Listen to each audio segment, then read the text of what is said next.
On the agenda tonight, we're going back to 1995. We're going to be taking a look at Chuck Berry performing with Bruce Springsteen and the E Street Band.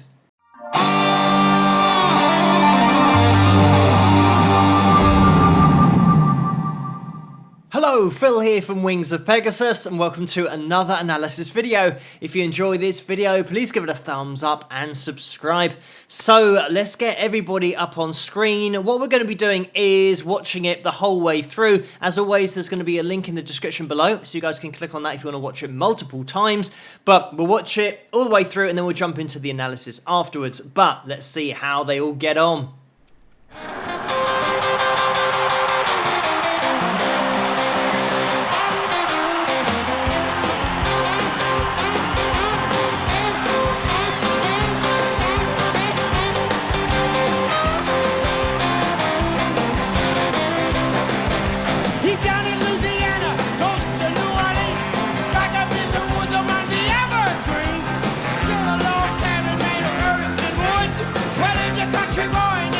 Johnny B Goode never learned to read or write so well. He could play a guitar like a ring and a bell. I say go, go, Johnny, go, go, go, Johnny, go, go, go, Johnny, go. I say go, go, Johnny, go, go, go, go, Johnny B Goode. He used to carry his guitar in a gunny sack. Sit beneath the tree by the railroad track. Engine never saved. Sitting in the shade, strumming with the rhythm that the drivers made. People passing by, they would stop and say, "Oh my, that little country boy can play." I say go, go, Johnny, go, go, go, Johnny, go, go, go, Johnny, go, go, go, Johnny, go, say go. Johnny B Goode.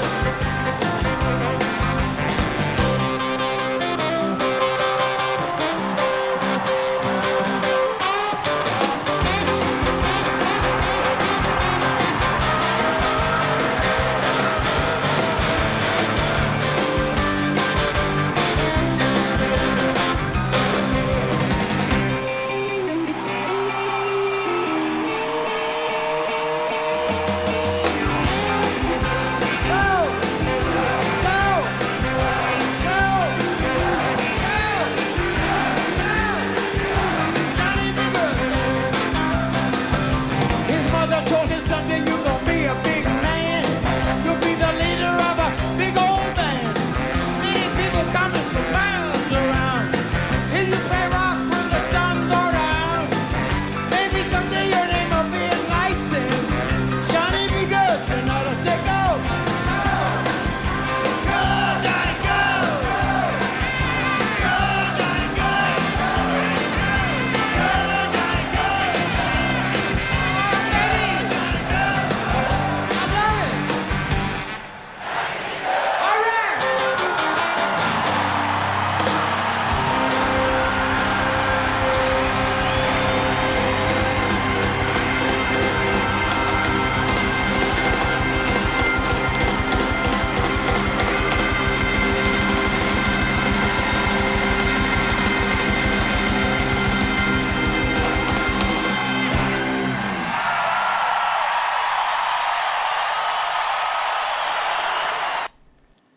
And there we have it.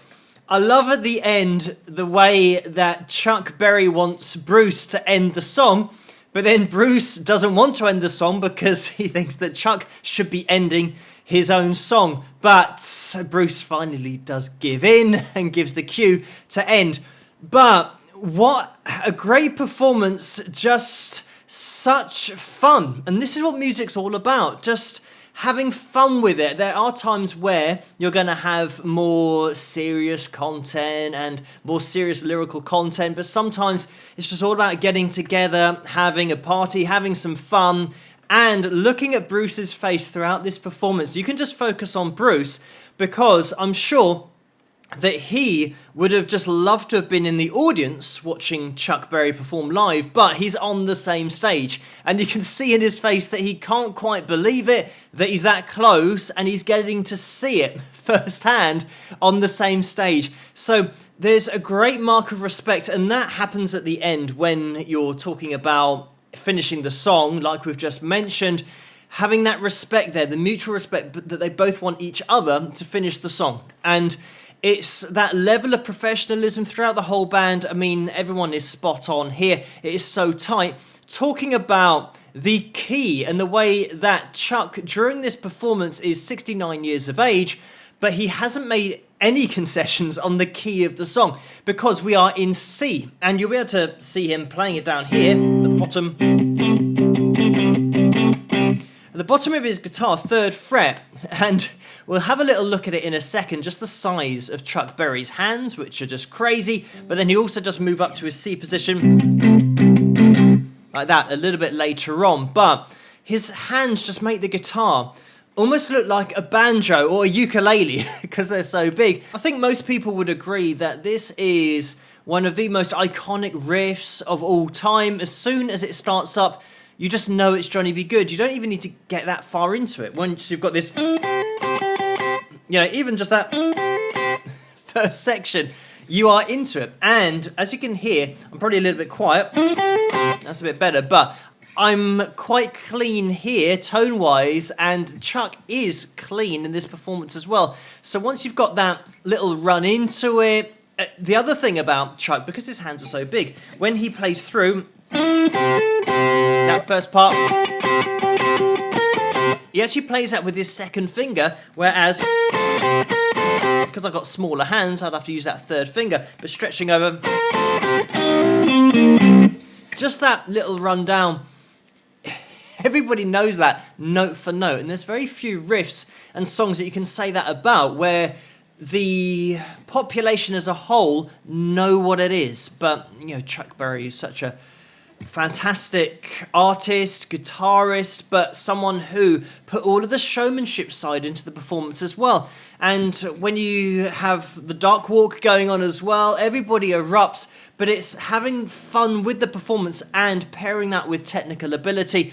And the technical ability, by the way, is a huge part of it, because if you can't play lead guitar, but you just do the duck walk across the stage, then people aren't going to be as impressed.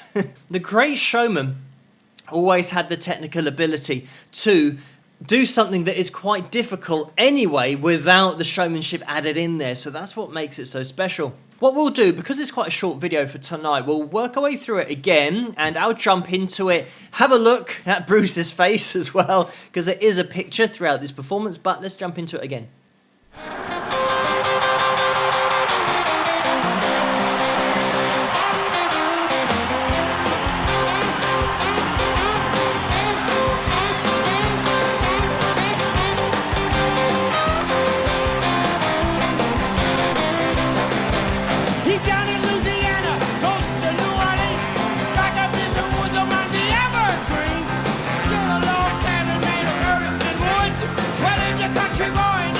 Johnny B Goode never learned to read or write so well.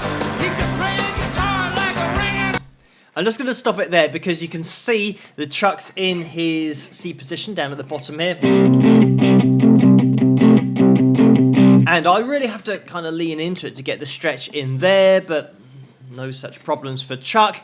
Just to throw in there about the vocals as well, and the fact that because we're playing this in C, it means that our note that's being maintained throughout the verse and the chorus is the G4. And that's not a low note, considering that the original was in B flat, so it was a tone lower on the original recording. So it means that Chuck, at the age of 69, is now throwing his vocal even higher than he did way back when he recorded the original in the studio. So once we've kind of got that as a fact and putting things in perspective, it's even more impressive. But let me just get the ranges up on screen so you guys can see where we are vocally. Like I said, the G4. So if we're looking at the male ranges here, that's up there in the male tenor range, because the A4, which is where we max out, or at least that's where you'll generally see the male tenor range being referred to as ending. We've got here the A4, and the G4 is just here. So just a tone lower. A semitone, by the way, is one note, and a tone is two notes. So going down to the G, that's the G4, so still a seriously high note, and maintaining that throughout the performance. This is one of those songs where you don't go into a verse where you're going to be an octave lower, it's just all up at that G4. So we'll jump back into the performance and keep an eye out for where Chuck changes his rhythm from that 3rd fret to his 8th fret to play his C higher up, but let's jump back into it.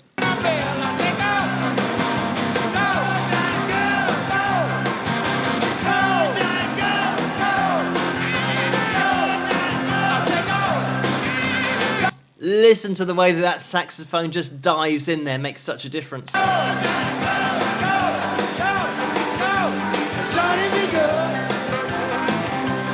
And the keys, like I said, just a top band performance here. The E Street Band, just super tight, and everything that you want to hear is in there, and a great mix as well. Carry his guitar and a gunny sack, sit beneath the tree by the railroad track. I'm just going to jump in here because we get a little bit more of an appreciation of the technical side of performing and having things on stage. You can see here we've got the foldback speaker, which I don't know whether you can see my arrow on the screen. You can.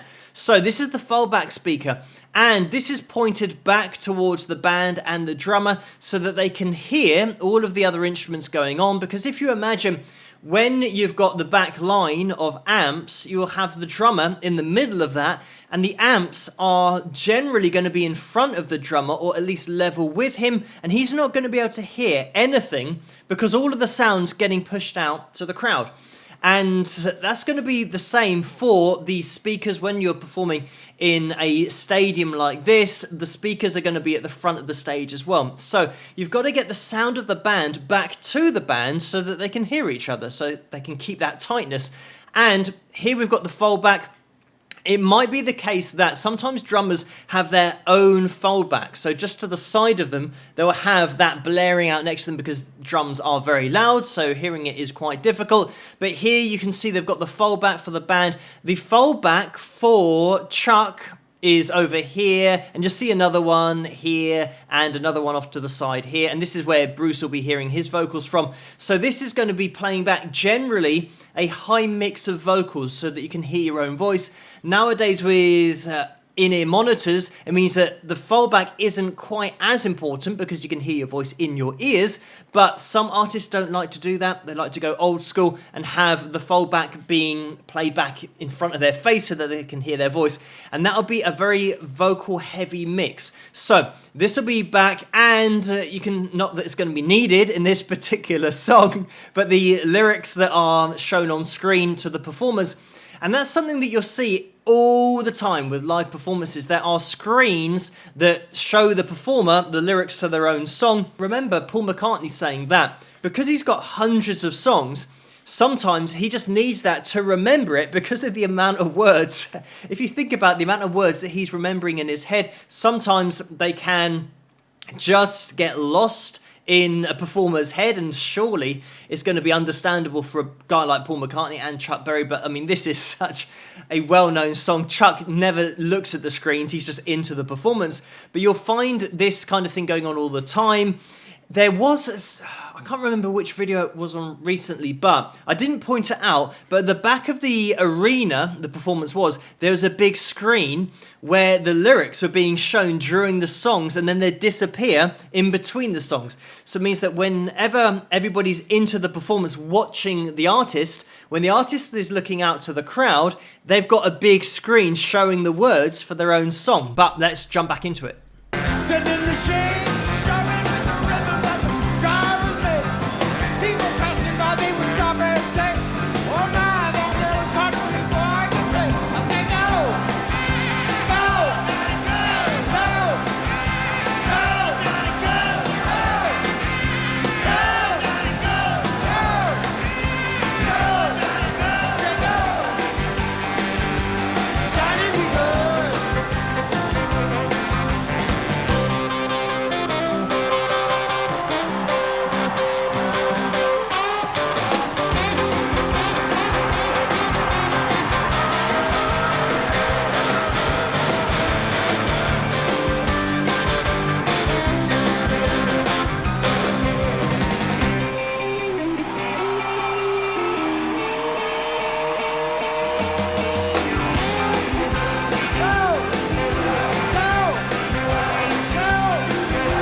This video is great just for looking at Bruce in the background, but also just the whole band behind Chuck. We've also got the part where Chuck just throws it over to Bruce to have a little go with the riff. And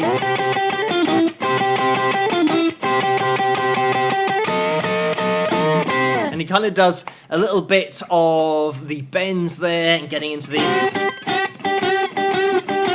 And then we're back into it. You got the duck walk again with that, which is just our unison bend. And you want to try and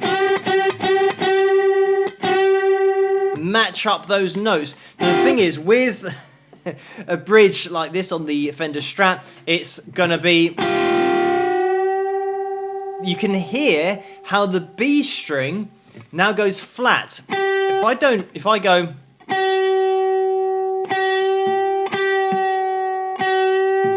And that's going to be a problem that you've got to work your way around. So if I was going... Now I've got the unison bend on exactly the same note, because I'm bending my first finger as well to match the notes perfectly. Because if I didn't do that, you can hear that B going a little bit flat, and it's really easy to bend too far. So having that fixed bridge is really important. When I say fixed bridge, it means that the bridge doesn't move. So when you increase the tension with a bend, such as this unison bend on the G, the tension on the strings, because this is moving, the bridge is being forced up towards my left hand because I'm increasing the tension on the string. So this is why, if I increase the tension, because it's coming up, effectively what's happening is, if I use the whammy bar to demonstrate, the bridge is moving up, therefore decreasing the tension on the string, therefore making the pitch decrease as well. So it's something that you'll have to just make sure, if you're playing it on a guitar that doesn't have a fixed bridge and it is going to move, make sure that you adjust your technique, or you just play it quickly, so that it's too quick for the ear to be able to hear that there's a slight dip on that B string. It's going to be rare that you're holding it for that length of time, especially with this. And you're using a little palm mute between those two notes, so it doesn't stand out as much, but just those technical details to make sure that you're aware of. If you are playing unison bends, you will get that on a bridge that is going to be floating and it isn't going to be fixed. But let's jump back into it. You'll be the leader of a big old band. Many people coming from miles around. Here you play rock when the sun goes down. Maybe someday your name will be in lights and Johnny B Goode, you know to say go. Go, Johnny, go. Go, Johnny, go. Go, Johnny, go. Oh, baby. I love it. All right.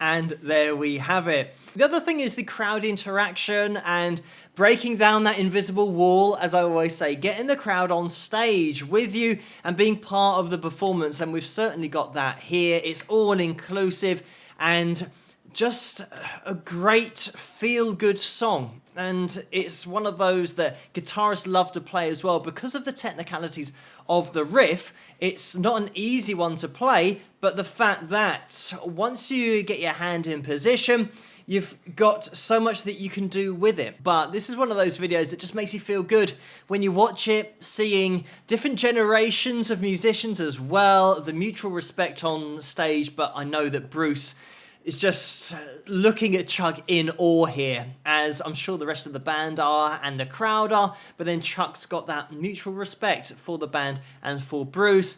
And this really does show what music can do, bringing everybody together, having a level playing field, just getting an enjoyment from music, which is what it is all about. But thank you guys for suggesting this video for me to take a look at, and keep those suggestions coming in the comments below. Let me know what you guys think, and if you did enjoy this video, please give it a thumbs up and subscribe, and I'll see you guys at the next one. Rock!